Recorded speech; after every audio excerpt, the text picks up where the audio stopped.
Mario, buenas noches. ¿Qué tal, Julio? Buenas noches, un gusto estar contigo. Quisiera que en mejores circunstancias, pero bueno, pues aquí estamos para analizar esta locura de Donald Trump. Mario, ¿qué pasa? ¿Cuál es tu primera lectura? Desde luego, la tardanza presunta de Donald Trump, que dijo que en 2 semanas iba a decidir si podía entrar o no. Bueno, es entendible dentro de las estrategias de trampa y de movimiento que se da en estos tableros bélicos. Pero, ¿qué te parece? ¿Qué te sugiere? ¿Cuál es tu primera lectura en general, Mario? Mira, primero, Julio, diría que este hecho no puede ser considerado aislado porque están varios antecedentes. Por supuesto que el más importante es el de Gaza, ¿no? El genocidio de más de 50,000 personas dentro de las cifras que más o menos se pueden contabilizar, más otras mucho más complicadas. The Lancet estima que ya son más de 100,000. Y también el cambio de régimen en Siria, que eso nos ayuda también a entender que Netanyahu tiene una campaña mucho más ambiciosa de lo que pensamos y que no únicamente se dedicó a responder en un ánimo de revancha a esa agresión que puede ser considerado un acto terrorista según el ente del que se le vea, y respondió de manera desproporcionada con un genocidio, un cambio de régimen en Siria, y ahora esto me lleva pues a un intercambio de bombas con Irán, empezado por ellos mismos, por Israel, ¿no? Voy a publicar pronto algo que tiene que ver con la economía israelí, pero lo resumo diciendo que la situación es complicada, su deuda ha ido subiendo, y esto es importante, Julio, porque no pueden iniciar una campaña de guerra o cercana a una guerra abierta total donde se movilicen tropas por tierra, ahorita es prácticamente por aire, porque su situación financiera no le da para ir solo en esta campaña, o pudiera hacerlo, pero con el riesgo de tener una economía muy deteriorada y desestabilizar de forma interna al país. Entonces creo que pues esto es una jugada de manual, de cajón, llama a su protector, a su compinche, que es los Estados Unidos y en este gobierno en particular Donald Trump, porque tampoco podemos decir que los demócratas hayan hecho algo muy distinto por contener a Netanyahu. Y pues bueno, con su venia, con su participación activa, pues ya hay una escalada brutal. Esto ya no puede considerarse un intercambio de misiles entre Irán e Israel, sino ya una guerra más abierta, regional. Probablemente Irán conteste de alguna forma. Dicen, por ahí he visto algunas fuentes, que la televisión iraní ya está transmitiendo amenazas a los Estados Unidos, al menos en un primer momento la postura es, no, bueno, vamos a negociar y esto es una confusión, sino la postura es pues de atribas a los Estados Unidos, un escalamiento también del lenguaje, amenazas de represalia. Sabemos que la amenaza de represalia que tiene Irán, la más creíble, la más fuerte, es cerrar el estrecho de Hormuz, por donde transita el 20% del petróleo mundial. Hay que recordar que no, aquí no únicamente se considera el petróleo iraní, sino el que atraviesa el mar, el Golfo Pérsico, donde se incluyen países petroleros como Irak, como Kuwait y bueno, otros más relacionados a gas como es Qatar, Emiratos, etcétera. Entonces, este es clave también para la geopolítica mundial. Los más perjudicados de un cierre, un bloqueo de Irán, que ya ha ensayado antes maniobras para cerrar este estrecho, pues son China, India, principalmente Japón y Corea, que son los que importan el 85-90% del petróleo que se exporta a esa zona. Entonces, por supuesto que China tiene un pellejo en esto y además es aliado geopolítico de Irán. Habrá que ver cómo responden, cómo se manifiesta China, Pakistán, que en las últimas horas al parecer había tenido pláticas con Donald Trump y pudiera ser que ya lo neutralizaron un poquito, hay que ver.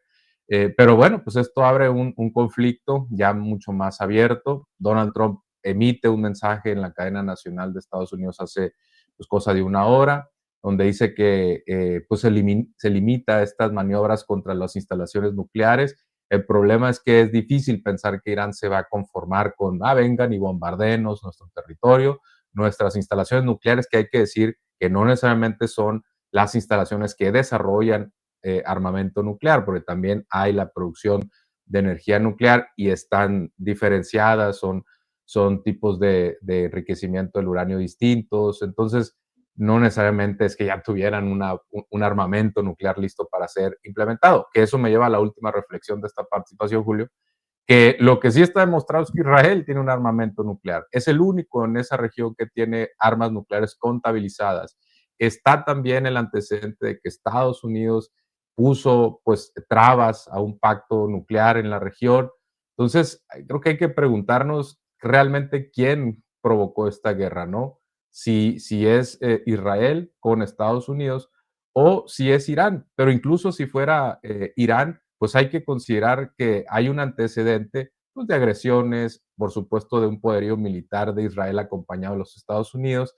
Y mientras no desescalen eso, pues los países que se sientan agredidos por Israel y ahora con algún vínculo de Gaza, a Gaza, como es el caso de Irán, pues por supuesto que van a buscar de alguna manera hacerle frente a Israel, porque mientras Israel tenga las bombas nucleares y amenace con algún momento utilizarlas, pues el resto de los países están subordinados a lo que quiera, a lo que haga o deje de ser Israel. No es tan fácil una postura en la que te sientas y ves cómo el vecino pues sigue ganando crecimiento además económico, potencia militar, aliados de los Estados Unidos. Entonces, estamos en una situación compleja, habrá que ver los siguientes días o cómo se manifiesta Irán en las siguientes horas. Sí. Ya lo titula como Estados Unidos está en guerra y esto ya es una guerra. Mario, suele decirse que de la violencia verbal suele pasarse a la violencia física, que el escalamiento de la violencia verbal suele llevar a la violencia física. Aquí te pregunto, estos episodios de desasosiego generalizado por la guerra comercial, los aranceles, el discurso de un disparo en metralla en redondo de Donald Trump contra entidades de todo el mundo, contra países, naciones, por lo comercial y por otros temas, Groenlandia, el Canal de Panamá, el Golfo de América en lugar de Golfo de México, ese tipo de cosas. ¿Consideras que fueron siendo preámbulos voluntarios o no, que tendían a desembocar en esta guerra ya armada como la que estamos viendo? Sí, yo creo que sí, yo creo que la violencia va escalando, rara vez la vemos, digamos, en cortes continuos, sino que generalmente va escalando y es alimentada y a su vez retroalimentada por lo que la otra parte quiera responder.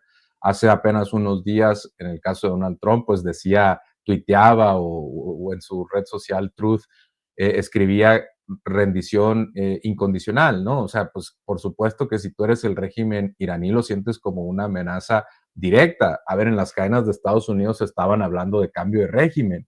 Si te están amenazando con un golpe de Estado, pues tú no te vas a sentar en una mesa de negociación. Yo creo que Donald Trump ha vendido esta figura de negociador, además de pacifista, que creo que con esto ya se va descartando. Hay un sector muy nutrido, quizá minoría, pero nutrido de republicanos que están en contra de esta guerra, porque además ellos lo ven también desde el punto de vista del gasto y es válido, más déficit fiscal no es lo que votaron.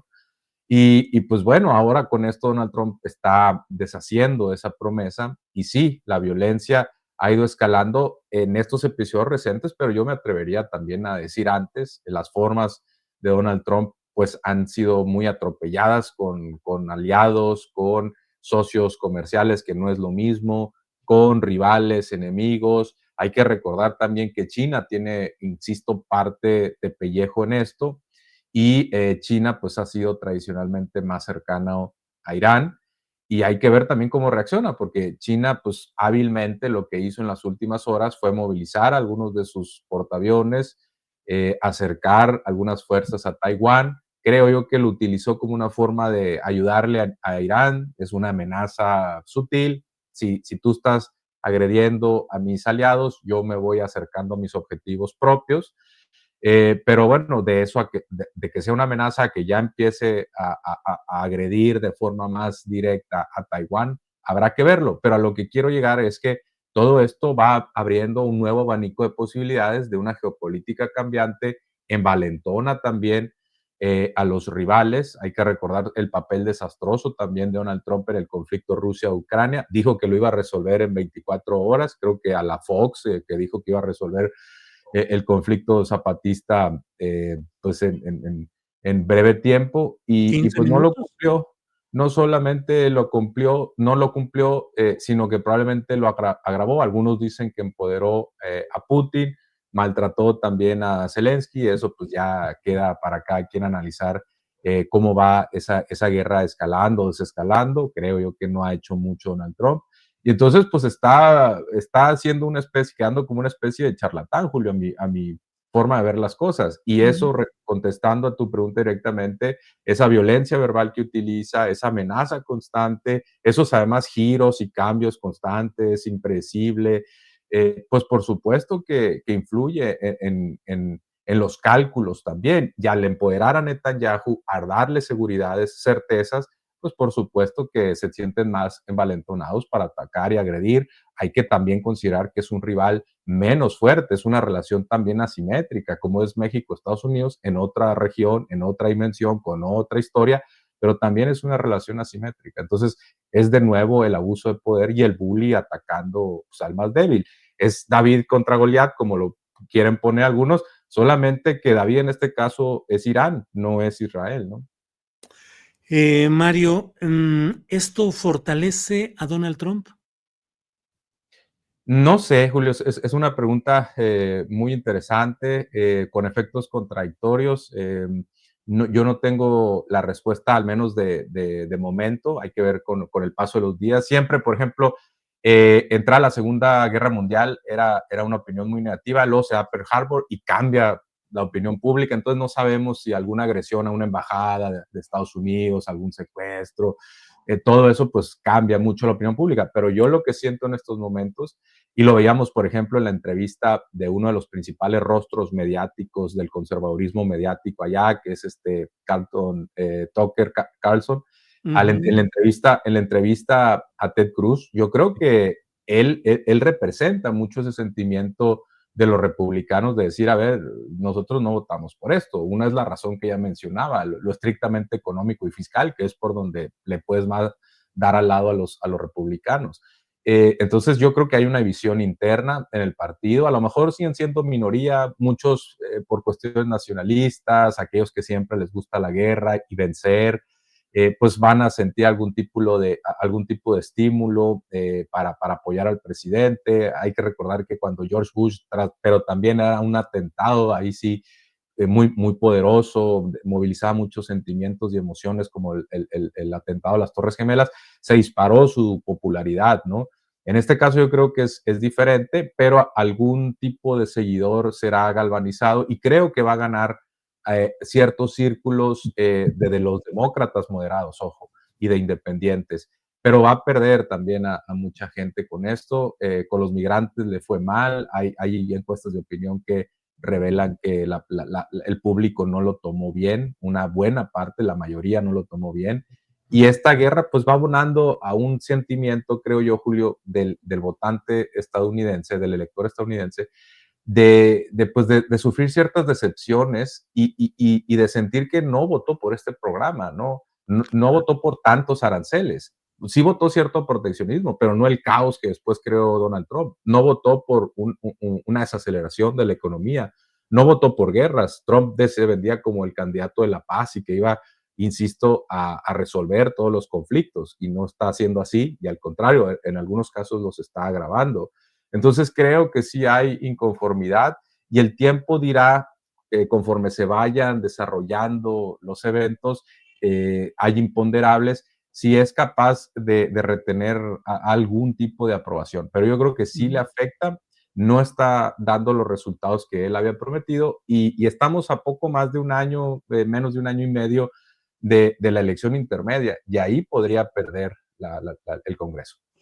Mario, gracias por esta oportunidad de asomarnos rápidamente a este escenario. Cierro pidiéndote tus previsiones en el impacto a México, en la cuestión cambiaria, que ya dentro de horas, bueno, el lunes empieza el movimiento en bolsas de valores y en la paridad cambiaria de peso dólar.